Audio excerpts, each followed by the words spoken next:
if you get casted for a job and you have no idea what you're doing, there is a chance that you won't get booked for more jobs. I think your modeling style a lot of times is defined by the market that you're in. Don't step beyond your boundaries because of an opportunity.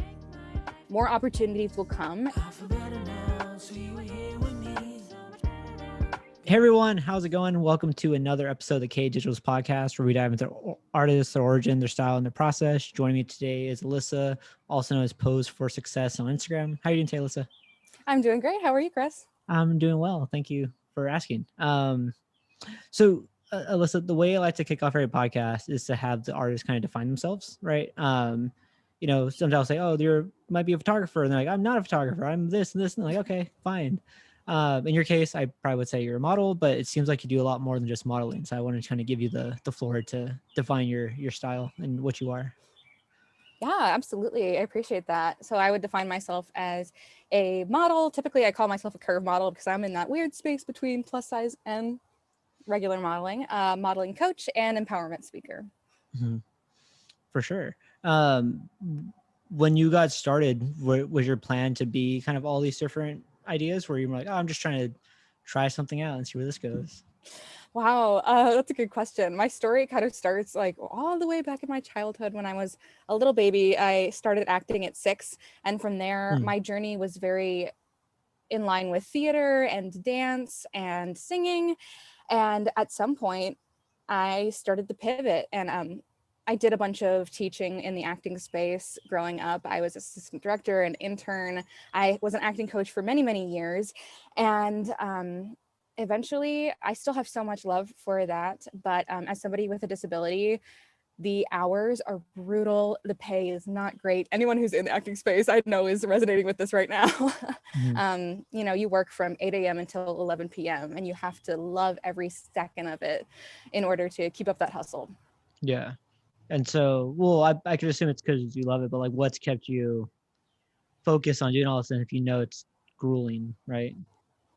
Yeah, I love modeling because of the fact that I'm feeling like I can make a big change in the industry. And it is an industry that needs so much change right now because of the standards that are so exclusionary to people of color, for folks of marginalized body types. And I'm happy that I can be one of the people making change.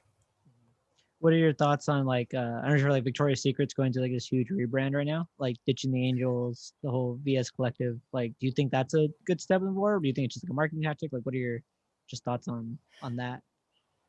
Yeah, that is definitely a good question. I have been seeing that. I think it's definitely a marketing strategy, to be honest, because body positivity is so trendy right now. So they know they aren't really selling with the sex sells motto anymore. So they have to kind of step in line with what people are enjoying these days.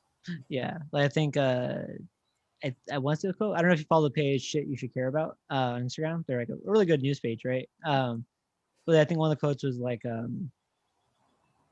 it sounded nice, but it was like, "Oh, the world is changing, and we just haven't changed fast enough with it." And like that could be, and that's a good political way of saying stuff. I don't know, but I was like, I'm gonna just assume this is for good.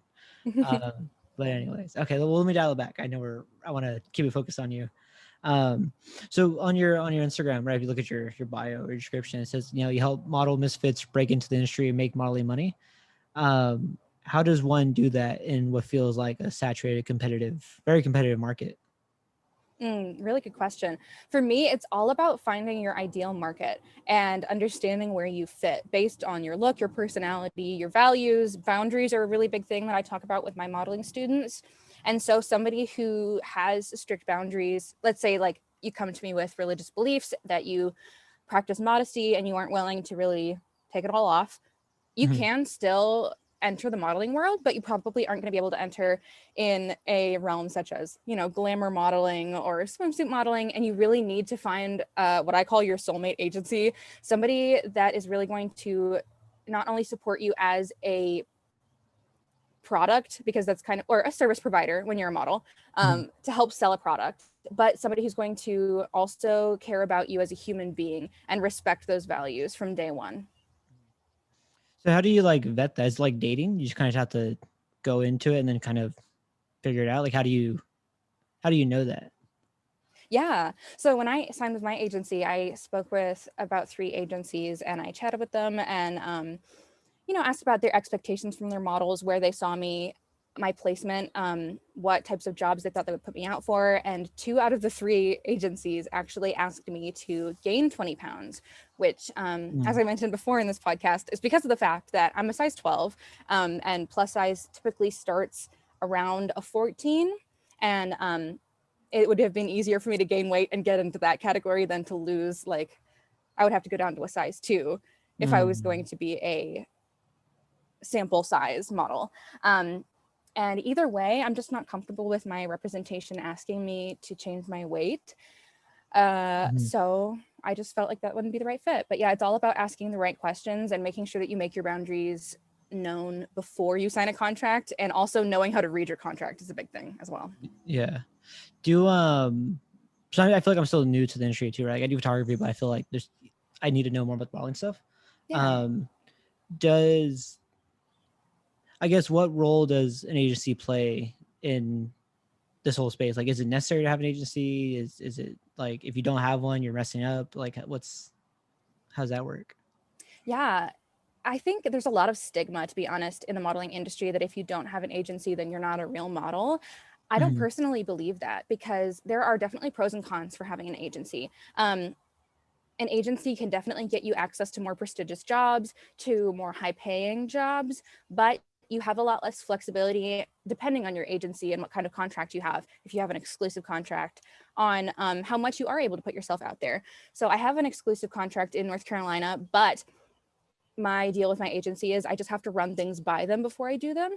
Um, so on the flip side, some of the pros for freelance is that you are able to put yourself out there more. And I actually got the chance to be on NBC as a model this week, as a freelance gig. I just had to run it by my agency and say, hey, am I able to do this? This isn't in conflict with any of the brands who work with us on a consistent basis, Okay. so that I'm not knocking myself out of the running for any jobs in the future with my agency. Yeah, for sure. Oh, that's cool then. So you don't need it, but in some way it can also like help like a lot, it seems. Yeah, it Okay. really does. Hmm. So how do you get signed to one? Is it something like I feel like I've Googled that and it's like, oh, just have like I feel like it's the same article every time. Like get these 5 different like photos, submit Mhm. that, and like you're in. Like, is it easy to do that? Do you just DM a bunch of people? Like what? Yeah, exactly. Those photos you're talking about, they're known as digitals, which is so funny because that's your name. Yeah, right. KDigitals. Yeah. So typically it's like in front of a white wall. These are super basic photos. So these would not be portfolio. It is not a full glam. It is not portraying a character. It's basically, I'm trying to think like of a good metaphor here. Like the white cake, not all the frosting and all the goodness. Mhm. Showing like, what does my face look like with no makeup, so that you're a blank slate and they can imagine, oh, if we wanted to put her out for a casting with Belk, we could totally put her in a little dress. Or Wrangler is one of the companies that my agency works with. Imagine her a little pair of jeans. Or if it's a skincare brand, that's kind of the idea there. Oh, so wait, you don't have to get like professional photos to do it. You just need something that is very uh direct in terms of who you are. Yeah, you can take these photos yourself on a smartphone if you want to. Yeah. That's cool. Okay, well that segues into my next question, which is probably like controversial for like photographers, but I feel like it's also important. Is like, I guess in the age of 2021, where everyone has smartphones and you can take good photos of anything, Mhm. what's the role? Like, do you think photographers are like professional photographers are necessary for that? Like, or do you think a model, if they want to like they just need a setup in the room and like you're good for you could build your career? Like, is it necessary to work with other photographers, or is it just like nice to have? Mhm. Yeah, I think I would recommend any model to go ahead and work with photographers as much as possible before submitting to an agency, just because you can get scouted by an agency from day one with not a day of experience, not a single portfolio picture. But Mhm. if you are sent on to, if you get casted for a job and you have no idea what you're doing, there is a chance that you won't get booked for more jobs. And different agencies have Uh, different styles as far as how much they support their models and train them. Um, like I'm signed with a mother agency, and what that means is they play both the role of an agency and a manager. So they don't just get me jobs, they also care about my career and tell me, okay, so your portfolio needs to change in this, and this way. We see you. When I came to them, I was like, I'm going to be an editorial model. And they were like, no, you are not, girlfriend. You are going to be a commercial model. And I said, okay, all right, thanks for letting me know. And I love being a commercial model, but it's helpful to have that extra pair of eyes. And I totally don't remember where I was going with this train of thought. No worries. But all that to say, yes, I think it's important to work with photographers just because it's so different. You know, I do self shoots myself. I have my own professional camera, but you need to be able, when you're on set, to move quickly, to understand angles that a photographer might be getting. Again, lighting is really important, and that's something we don't really think about when we're taking selfies. Cool. Yeah. Because I mean, even for me, right, it's like I'm actually curious. 'Cause I'm like, I'll work with people. It's like I know people are gonna reach out to me for paid gigs and stuff, but it's also like I wonder if in like the reality, like if they just do like a Butchine LA shoot, do they need me? Like, is that necessary? And I could sell that, but it's also like I feel like in some way, if I was a model, I'd be like, dude, like hustle, like you got this, like you can figure it out. That's good to know. So you kind of touched on the beginning. I want to kind of bring it back is you know, like so if you're a model and trying to like figure out where you want to go, like figure out like your values, your boundaries and stuff. So like if like with guitar or with photography, right, everyone can have like their style. Is that a thing? I'm assuming that's a thing in modeling. So like you have a modeling style, right? Like everyone has like their vibe. Is that a thing? How do you develop that?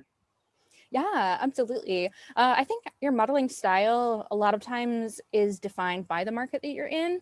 So it's funny because for the type of modeling that I really enjoy, I said I initially wanted to be an editorial model, and that's still what I really love doing is, you know, highly conceptual, very styled shoots with crazy makeup and tons of props and at a venue. And I do sometimes post that on my Instagram, but I am also now cultivating a little bit more of an environment of the commercial model and posting more of my professional work, which is more smiley. I'm playing a character. I can be a mom. I can be a nurse. I can be a teacher. Yeah. Yeah. So is editorial like, so that's like more like who would book a editorial shoot like from like a company perspective? I feel like everyone would want, I feel like the money's in commercial, right? Where I don't know. The money is in commercial, actually. Okay, Yeah, cool. which is surprising. Yeah. Because so editorial is all about the fame, right? So that would be more people who are doing magazine covers. You know, you see these Vogue covers, Elle covers, those are all editorial models. And what I didn't realize until I got into the industry is they pay you in exposure. They don't pay you in cash dollars. Yeah, for sure. Yeah. Interesting. So that never gets old. I mean, now, right? Like when I got started doing photography, I was like doing collabs and like, hey, we're doing this is free. Like we're all helping each other grow. But there's a point where like, and then people even I work with, like, hey, if you ever want to charge, let me know because I get it, right? But so that is always a thing, right? Like, oh, you're getting paid and it's free. It's marketing. Okay. Yeah. Interesting. That's cool. Well, not cool, but it's good to know that. I didn't know that was a thing still. Yeah. So then when it comes to modeling, right, I think from like a photographer perspective, one thing I felt like on shoots is there are some people that could model like their body, but in their face, I always feel like, oh, it didn't seem like you're here, where you're not present. We're like, there's something about your face you're not doing, but I don't know how to direct that, right? Otherwise than saying like, oh, think of, you know, your favorite place in the world and that, like that kind of stuff. I feel like that's not useful. Like, can you model a face? Like, how do you do that? Yeah, I definitely think you can model face. And I think giving them a storyline is very helpful. I think for me personally, my acting training has helped me a lot when it comes to the facial expressions. And my dance training has helped a lot with the body and freeing it up. Yeah, so typically what I do when I'm struggling with facial expressions is like really trying to immerse myself in the world of whatever story we're trying to tell. So if you and I were doing a shoot, let's say we're like advertising Coca-Cola and it's at a diner, I might be thinking about, oh, I'm waiting for my date. I'm sipping this Coke, I'm hoping I don't burp. I don't know. I'm a goofy person, so sometimes I have to tone down my stories a little bit to be more publicly accessible. But Then thinking about what type of emotions and micro expressions, right? That's the one thing I have to think about my film training, not my theater training, because we don't want to go super big and cheesy. But maybe it's like a little flirty, it's a little shy. Thinking about what it's going to happen when he gets here. And then from there, the facial expressions start to come. Yeah. Oh, so that does. Yeah, because a friend of mine in China actually was. She says like, yeah, she channels like acting into it, and like, oh, so maybe that's just a you thing, but that's a thing. That's not okay. Mm-hmm. So you just gotta really try to play the character you're modeling as. Okay, Yeah. for sure. Cool. So I want to kind of steer. I want to ask you more about like social media. I feel like that's also a big part of modeling. Well, one, I want to ask you. I was going through your page, and so Instagram disabled you back in November. Like, what was that all about? Ooh, that was some drama. Yeah, because I was going through the photo, and it's like, it seemed really weird. They're like, oh, we're gonna send you a code. Take a picture of yourself holding the code. Take a. And it's like, what happened, Instagram? But they give it back to you, I'm assuming, because you have your page, right? No, this is my new page now. Mm-hmm. Oh, you had like for plant a whole new. What the hell, really? Yeah, it was really nuts. So what ended up happening was I made a semi-controversial post on Instagram, basically talking about, like we've said today, the categories of modeling, and talking about the fact that it's, in my opinion,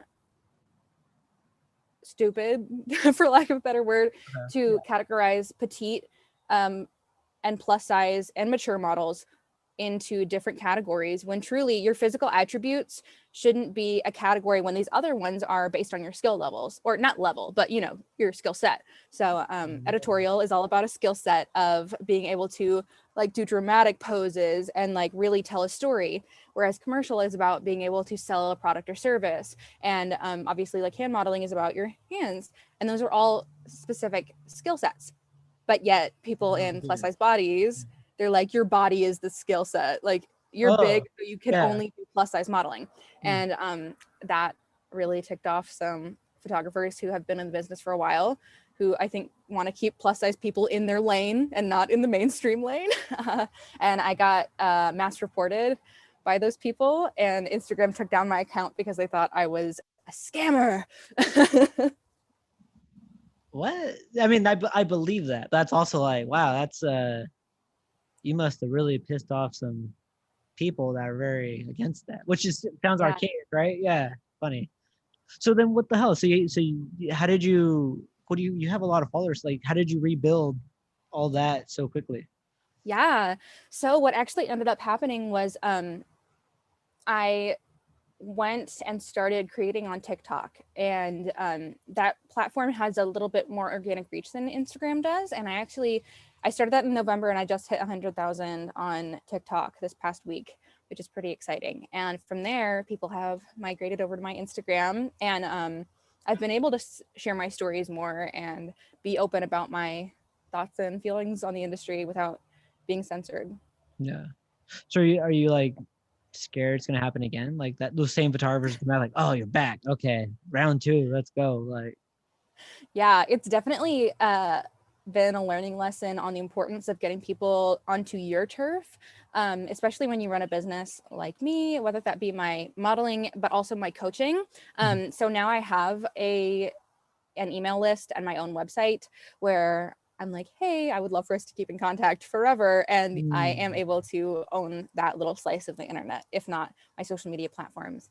And I now am encouraging people to be in my space and in my family on multiple platforms. So on Instagram, I'm active on Twitter. I have a Facebook group. What else? The TikTok, my email list. yeah, I feel like I need to do that. I feel like I'm lagging a lot, but that makes a lot more sense. Like I have my website, and like I'm like slowly trying to get people there, and I'm even like 3, 5 people a day, which is nothing, right? But it's also like, oh, there's something here. That's Yeah. well, hey, listen, I know we're nearing time, so I want to ask one last question. You've done a lot with yourself in this career, right? You really got to know the industry, you learned social media, you really got into modeling, acting. Um, what are some things you know now that for someone that's just probably starting modeling, like probably this year, that'd probably be good for them to know to kind of get like a kickstart on their engine for all this? Yeah, wow. I think the biggest piece of information I would give to a newbie model is, I know you want this dream so badly and you can have it, but there are people out there who are going to use your desire to manipulate you and to try to hurt you. Don't step beyond your boundaries because of an opportunity. More opportunities will come. And if it's meant for you, you should be able to stand up for yourself and still receive it. That's going in the Scrum trailer. That was cool. Yeah, that's cool. That's not even like a modeling lesson. That's a life lesson. You know, Yeah. I've learned that the hard way. Like, damn, boundaries are important. Mhm. For sure. That's cool. Well, hey, listen, I appreciate you taking the time to chat with me today. I know you mentioned your platform, but how can people find you on TikTok, Instagram, Twitter? Yeah, so I'm all different handles because of this chaos with getting deleted, but it is at Post for Success on Instagram, at Alyssa C. Davis on TikTok, and at Life by Lyss, which is LYSS, my nickname on Twitter. For sure. Well, thank you for joining me today, and thank you for everyone joining us on YouTube and Spotify and wherever this podcast is posted in the future. Don't forget to comment, like, and subscribe, and do everything else to follow on every other channel. Thanks, everyone.